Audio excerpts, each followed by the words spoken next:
The afternoon felt ordinary in the way that makes you lower your guard. A pale winter sun hovered just above the rooftops, washing the street in a dull gold that never quite reached the cold concrete. I sat in my car outside the sports complex, engine ticking softly as it cooled, watching parents come and go. Laughter echoed from somewhere inside. A whistle cut through the air, sharp and familiar. Another practice ending. Another day of routine. That was my life lately, routine layered on routine. Work, home, dinner, sleep, repeat. I told myself I liked the predictability. I told myself it kept things simple. But simple doesn't mean quiet. I'd noticed him weeks ago. Coach Daniel. Tall, calm, always composed in a way that made the chaos around him feel contained. He had one of those voices that never needed to be raised.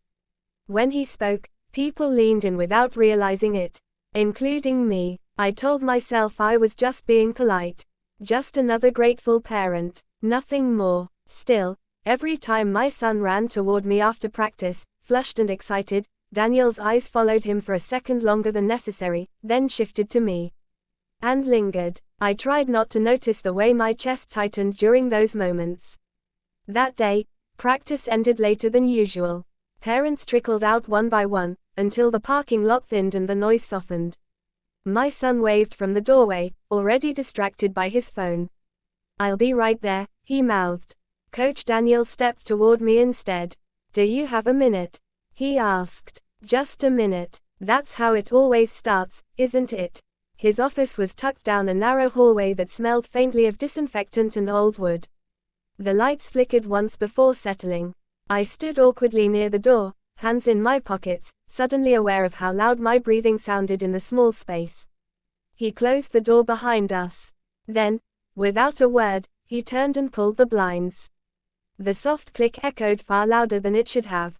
Why did he do that? My heart began to pound, not with fear exactly, but with something warmer, heavier. A memory stirred, unwanted and uninvited. Feelings I'd packed away years ago, labeled irrelevant and dangerous. "This is about my son, right?" I asked, forcing a light tone. Daniel smiled, but it didn't quite reach his eyes.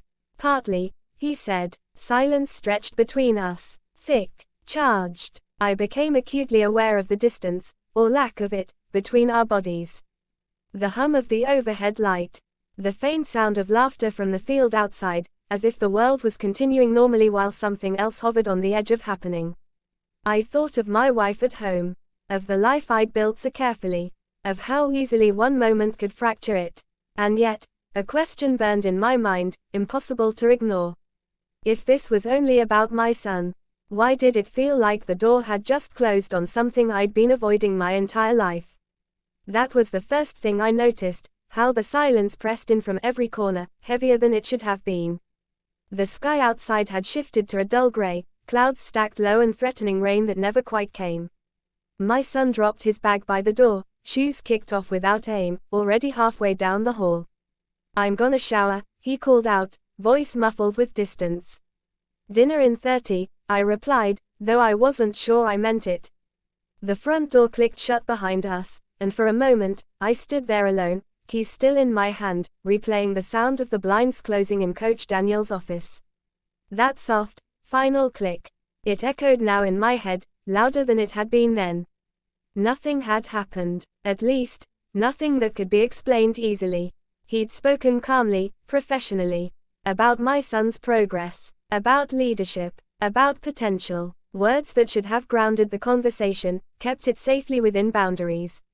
And yet, every sentence carried a weight beneath it, like a second meaning neither of us dared to say aloud.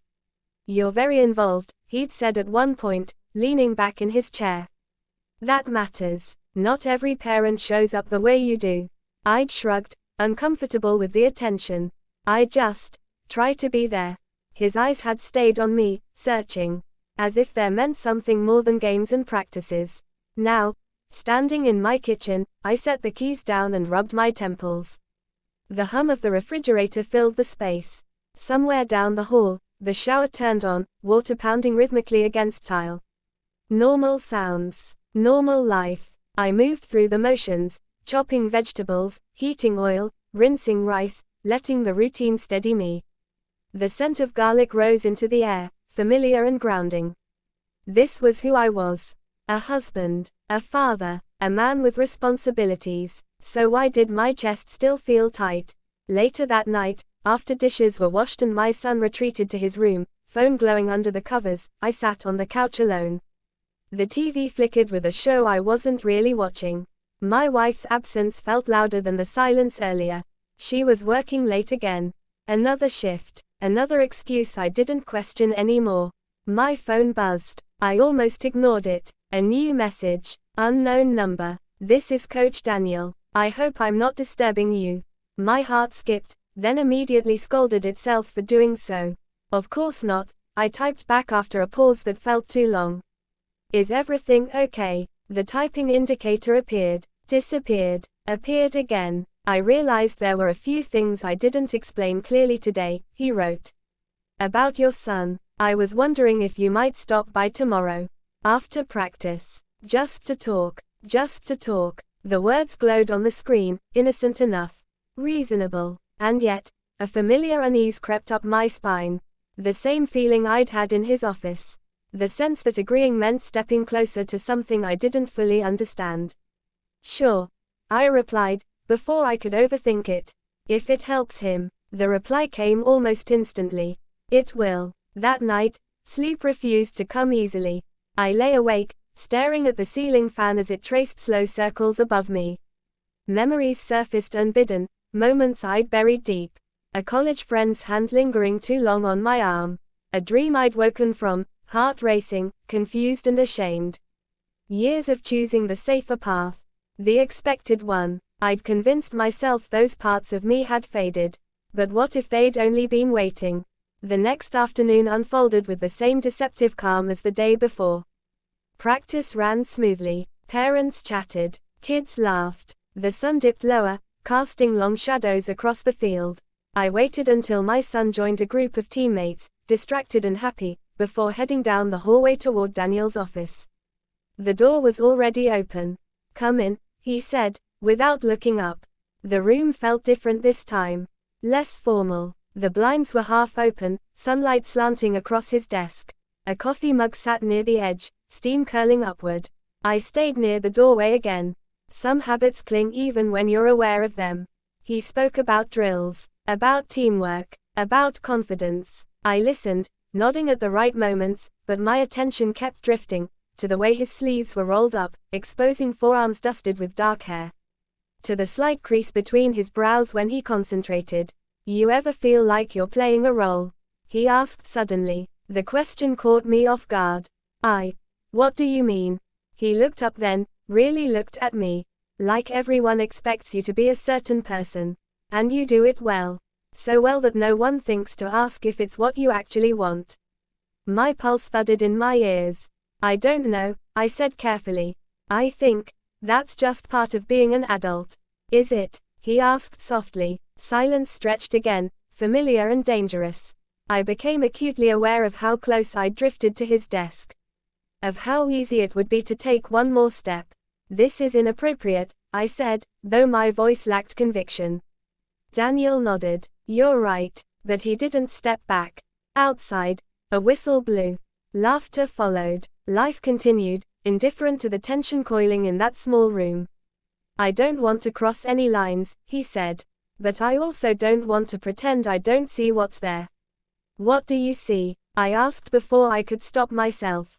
He hesitated, just long enough to make the moment unbearable. A man who's been quiet for a very long time. The words landed harder than any accusation could have. I thought of my wife, of my son, of the life waiting for me beyond that door. I thought of the strange relief that flooded me when someone finally named the silence I'd lived with. A sound interrupted us, a knock at the door. Sharp, sudden. We both jumped. Coach, a voice called from the hallway. Another parent, looking for answers, oblivious. Daniel stepped back then, the spell breaking like glass. He cleared his throat, straightened his posture. We should continue this later, he said quietly. I nodded, heart racing. Yes. I left without looking back. That night, as rain finally began to fall, tapping softly against the windows, I realized something had shifted. Nothing had happened, and yet, everything felt different. Like the calm before a storm I could no longer pretend wasn't coming. And the question that haunted me as I lay awake once more was terrifyingly simple. If the line hadn't been interrupted, would I have crossed it? One moment, the sky was bruised but holding itself together. The next, rain slammed against the windshield so hard I had to pull over, heart racing, hands slick on the steering wheel. The world outside blurred into streaks of gray and white, streetlights bending like reflections in disturbed water. My phone buzzed in the cup holder. Daniel. I stared at the screen longer than I should have. Are you still nearby? The field lights went out. Practice ended early. I should have gone home. That was the sensible choice. The safe one. My wife was due back late, my son already texting about food. The night could still return to normal if I let it. Instead, I typed, yes. His office light was the only one on in the building when I arrived. The hallway echoed with the sound of rain pounding the roof, each drop amplified in the empty space. I hesitated outside the door, fingers hovering inches from the handle, my pulse loud in my ears. This was the moment. If I turned around now, I could pretend none of this mattered. I knocked. Come in, he said. The room felt smaller than before. Warmer. The blinds were open, but darkness pressed against the glass, the storm outside flickering with distant lightning. The air smelled faintly of coffee and damp fabric. You didn't have to come, Daniel said, closing the door behind me. I know, I replied. We stood there, neither of us moving, the space between us charged with things unsaid. Rain rattled the windows, insistent, relentless. I shouldn't have messaged you, he said finally. This puts you in an unfair position. I laughed softly, though there was no humor in it. You didn't force me to answer. His jaw tightened. That doesn't make it right. Silence again. Always the silence. Thick with possibility and fear. I keep thinking about what you said, I admitted, surprising myself with the honesty. About playing a role. Daniel's expression softened. And I hate that part of me wanted you to be right. The words felt dangerous the moment they left my mouth. Confession has a way of doing that. Once it starts, it demands more. He took a step closer, then stopped, as if reminding himself where the line was supposed to be. I don't want to be a problem in your life. You already are, I said quietly. And I don't even know how. Thunder cracked overhead, close enough to make the lights flicker. My heart jumped. For a split second, the room was illuminated in harsh white, every detail too clear, the crease in his shirt, the tension in his shoulders, the way his eyes never left mine. I've tried to ignore it, he said. What I feel, but pretending doesn't make it disappear. Guilt surged through me, sharp and immediate. I'm married. I know. I have a son. Who trusts you? I know, he repeated, voice steady but low. That's why I'm standing here instead of closer. That almost broke me. I looked away, toward the window, watching rain race down the glass. My reflection stared back, distorted and unfamiliar. Was this who I was beneath everything I'd built?